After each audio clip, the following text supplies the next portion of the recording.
As war reached the South, Wilmington stood vital, a gateway for supplies, ships, and the struggle for control of North Carolina. Welcome to Oliver's History Project, where you'll learn the exciting true history in the novel, The Unlikely Life of Oliver Atkinson. In 1775, Wilmington was a bustling port, full of merchants, patriots, and loyalists. Tensions simmered as revolution crept south.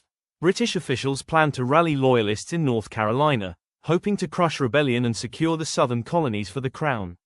Patriot forces were organized by James Moore, a seasoned officer who moved quickly to block Loyalist advance routes. The showdown came at Moore's Creek Bridge, a narrow crossing through swamps leading toward Wilmington. Patriots dismantled the bridge planks and greased the beams, forcing attackers into a deadly bottleneck at dawn. On February 27, 1776, Loyalists charged, many armed with broadswords.